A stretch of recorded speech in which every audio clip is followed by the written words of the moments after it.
Hi, welcome to another episode of Herd Mentality. I am your host today, Aaron Rickenberg, and I have with me today a very special guest, Marsha Tannehill. Marsha, say hello to the folks at home. Hello.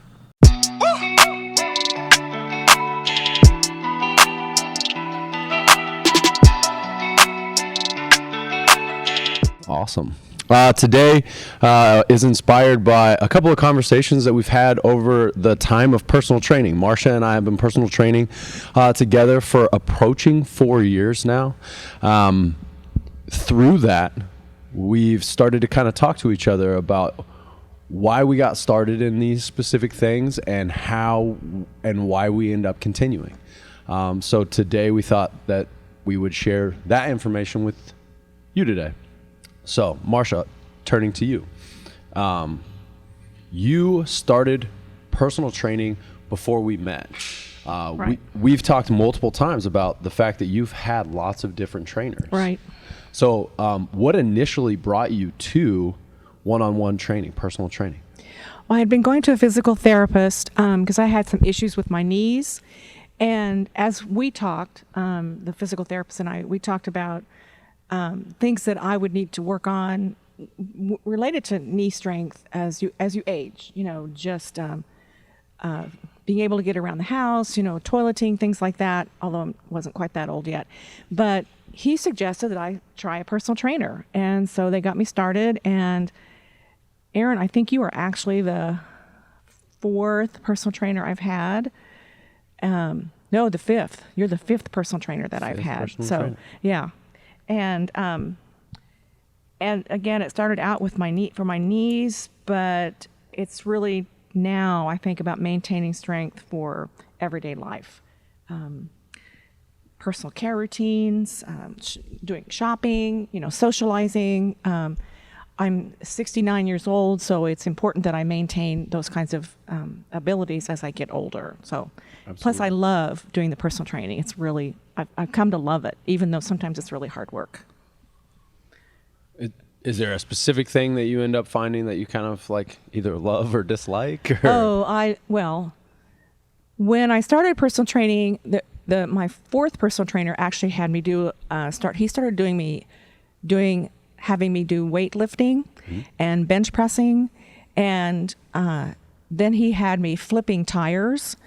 That was ultimately my favorite, was flipping the tires. And I liked the weightlifting and I liked doing bench pressing. I did some squatting, some back squats. That was probably my least favorite. Back squat was back squat, yeah, with weighted back squats. And then there were some issues with my health that came up that when I started working with Aaron, we determined that it probably wasn't the best thing for me to do, the back squats, because I have spinal stenosis and I have a cyst on my spine that pinches my sciatica nerve, and decided that the weighted squats were not the way to go. And so we haven't done that. We haven't done any weighted stuff on my shoulders.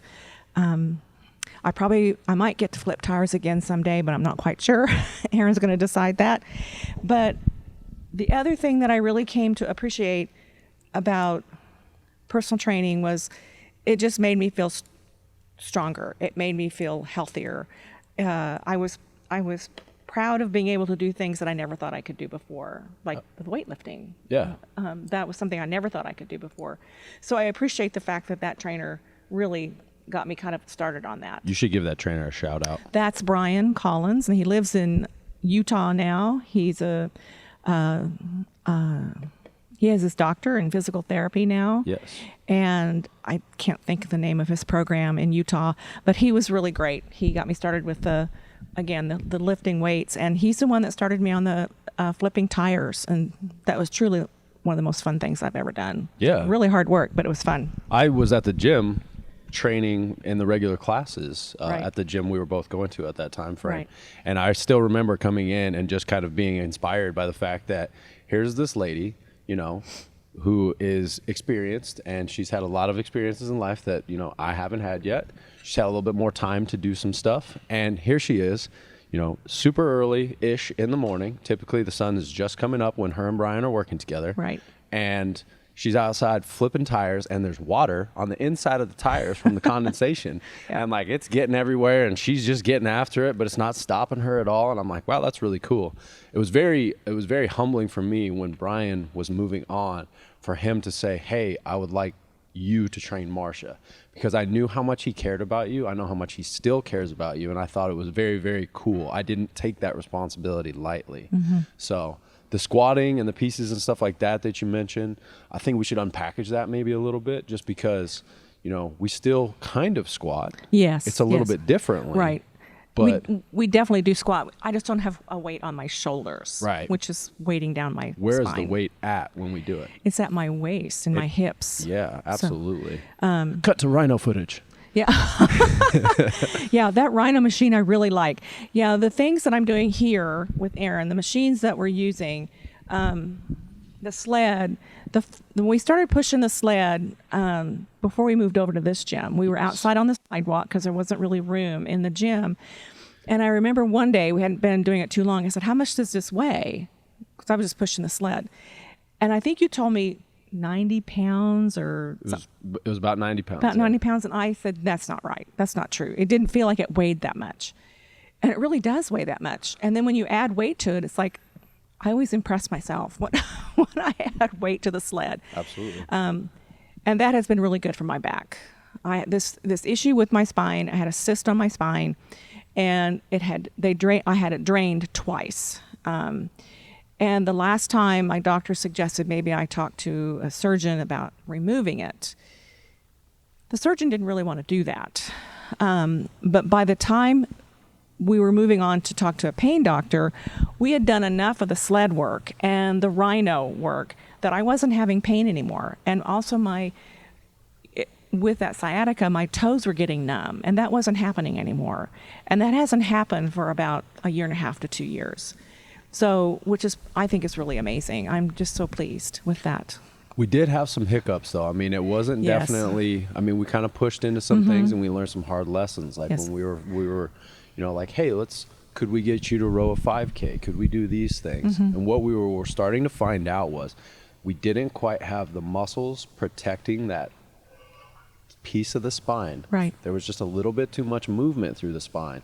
So we started utilizing that sled Yes. as a way to really strengthen those core muscles as you were pushing and or pulling, dragging, you know, backwards walking, whatever we're doing with those sleds, focusing on that hard position through the core so that we don't have that referring pain all the way down. Well, and Aaron's always talking to me about, when I'm pulling the sled backwards, especially, about pointing my toes. I tend to point my toes out, and he's reminding me to put my toes in, and I think that makes a difference as well. Significant. With that. So the other machine that we started using after we had those hiccups was this Rhino. Yep. And that was a machine that you purchased not too long ago, but what I really liked also was about working with you is that you adapt things for me.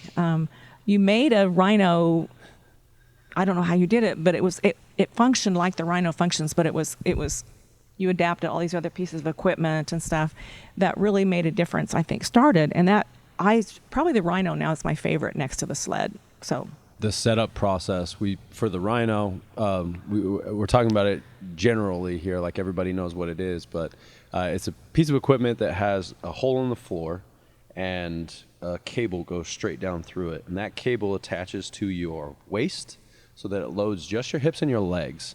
And then you are able to place weight on a pulley system that's on the back side. So it goes up and down, and all of the weight just hangs out around the hips into the legs so that there's no spinal loading whatsoever. We adapted a low pull cable machine like somebody would use for rows or something like that to try to make it work for her. Now the setup process took a little while. Sometimes the session would run over time just because it wasn't quite functioning the way we needed it to. But the goal was to still challenge your leg strength and still challenge your ability to move your feet and increase your capacity without having any issues through that spinal area where the cyst was or the little bits of the spinal stenosis. Right. So And I think it also helps with my balance. I have some issues with balance. And it seems like these two pieces of equipment also help with that. For sure. So I'm glad I can do those things. Yeah. So you originally came to personal training for knee issues and then later a back issue, and now you're saying that you're out a year to possibly a year and a half without any of those issues. Right. Why continue with personal training? Because I like it. I like coming here. And one of the things, I feel like it's really beneficial for my health and my frame of mind, but it also benefits me with this sense of community that is being built here at Cons of Strength. I remember Aaron talking a lot about that was a goal of Cons of Strength, was to build a community of people who cared about each other and their health. And I just feel like that's what happens all the time. I grew up in a situation where I was not athletic. I didn't participate in sports because there were no sports for girls where I grew up. So coming to a gym, the first time I went to a gym, it was a little overwhelming because here are all these people working out and they all look really, really healthy. And most of the time they're a lot younger than I was. So that's just the way it was. But here, yes, most everybody's still younger than I am, but I never am made to feel like that I'm different than anybody else. Everybody welcomes me. They're glad to see me. They talk about the things that I do, that I've done. They encourage me. So that's just really important. This community is almost as important to me now as actual work we do for my body and for my health. So the community here is really special, and I like that so much. Good. Well, we are very honored to have you as part of the community for sure. It's been pretty awesome to see your growth and your changes through that, but also the ways you contribute to the community as well. Always looking to have opportunities to volunteer, looking to bring in time, and looking to show people and lead by example. So that when people start to realize, it's really easy to just take that mentality of, well, I'm getting older, and you just have to stop doing things as you get older. You're a prime example of that's not the case. Right. As you get older, you make a decision to keep going, or you make a decision to stop going. And you've made the decision to keep going. I think that's so powerful every single time you walk in here. So thank you for that. And you're welcome. And it's very special for me because I wasn't, like I said, I didn't grow up being athletic or participating in sports. I'm a great fan, but I've never been one to be a participant. And I feel like I'm participating now. It's individually, but I'm participating in this group, in this community of people who are also working on improving themselves and improving their bodies. And a big part of it is my mindset. I feel so much better physically, but also mentally after having spent time here. Good. So, how many books have we gotten? This is off topic, but I was just thinking, how many books have we shared and gone back and forth over that? Several. At least 5 or 6, maybe. You said mindset. It made me think of, mindset was one, which was, gosh, that was really good. I forgot about that. Yeah, we were both a little anxious about the first chapter. Like, why did you tell me to read this? Really easy to kind of get stuck in that first chapter. But. Yeah. What was the last one that you read that I read also? The guy that worked with the basketball players, that worked with the... Yeah, Relentless. Yeah, that was very interesting. Super interesting. That was very interesting. Yeah, when Aaron recommends a book, I usually try to read it. So, and we also like some similar TV shows. So yes, Ted Lasso. Ted Lasso's our favorite. Yeah, got him. Shaking heads, I love it. Oh, I love Ted Lasso. So, it looks like we've covered majority of the things we were thinking about here. Methods, changes, the sled, rhino, community that cares for you. Shopping, socializing. And I think people just need to understand that for me, I didn't really feel intimidated because that's not really who I am when I come into this program, but people really shouldn't feel intimidated coming into a gym or seeking out a personal trainer because it's so good for you and it's so much fun. I mean, it really turns out to be a lot of fun. a lot of sweating sometimes too, but gosh, it's a good thing. It's just such a good thing for people's life. What if that is their personality? I mean, I guess what could you say to somebody that might be intimidated or that's been their experience? Maybe they've shown up to a gym and they haven't been received well, or they've been ignored, or... Well, I would suggest they call Cons of Strength and ask to speak to Aaron or Kenny or even Corey, who's another trainer, and ask to visit. If you know somebody that goes to the gym, go in with them. Ask if you can come in and watch with your friend. A friend of mine did that. She came in and watched while I was working with Aaron, and she now is personal training with Aaron. So it can be intimidating. I understand that's how it affects some people, but call, ask if you can come and observe, ask if you can ask questions. Try it a couple times. I think you have still an option of a first week of being free. Yes. And that's just give it a try and see what happens. But I would come in with somebody that I know if you could. A couple weeks ago, there was a lady that was coming in, and she was a little apprehensive, to say the least. And I said, hey, if you want, I will come in with you, and I'll just sit there, and do the movements with you and work through it, just in case, you feel like it's a little overwhelming or you don't know anybody there. Like, we've talked, so now you kind of know me, and I'll be your point of contact at that point. So just so you don't feel and so she, at the end of it, she's like, yeah, I don't need you. You're good. You can. I got this the rest of the week. It's great. That's really great. So yeah. I don't know if it was because I had something in my teeth or something. No, probably it was because you helped her feel comfortable. Okay. Cool. I don't know what else I don't know what else I would like to say. Okay. Knowing what you know now about personal training and or the fitness community, what would you tell yourself 5 years before you started? Start earlier. Start earlier? Yeah. Be more active. Okay. Even if it's just getting outside more and walking around more, because the more active you are, I think the better off you're going to be as you do get older. Like I said, I have this balance issue, and I think if I had started earlier, being more active, starting personal training earlier, I might not have as much of an issue with my balance. I might not have as much of an issue with the spinal stenosis. I mean, most people as they age, their spine will start to deteriorate a little bit. But looking at mine on an x-ray, it's not pretty. So I would just start earlier. Start earlier? Yeah.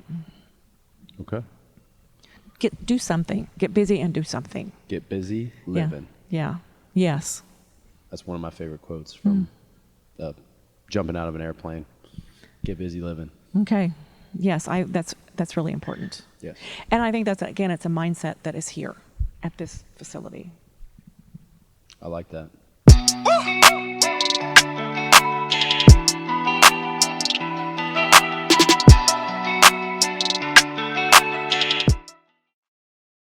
Right there? You right there? I think we need to reshoot I called it From the Blocks because that's but it needs to be herd mentality. So I'm going to reshoot the interview really quick. Yeah, we're going to redo all this. Take two. Welcome to another episode of Herd Mentality. I'm your host today, Aaron Rickenberg, and I am joined today by Marsha Tannehill, or Tarsha Manahill. Tarsha Manahill from Ted Lasso. Ted Lasso fans out there. We'll do one more too. All right. Hello. Welcome to another episode of... I don't know why now I can't do it. Like the first time we just rolled with it. Welcome to another episode of Herd Mentality. I today am your host, Aaron Rickenberg, and I am joined by... Give me a second. I need to do like a push-up or something. Get the blood out of my brain. You gotta think of it like Bull Durham. Yeah. You're thinking too much. Yeah. Just gotta do it. Hello, welcome to another episode of Herd Mentality. Today, I am joined with I forgot to say my name first. I'll introduce you, Aaron. Yeah, I might have to have you. Marsha, you want to take it? I think you're going to do a better job than I am.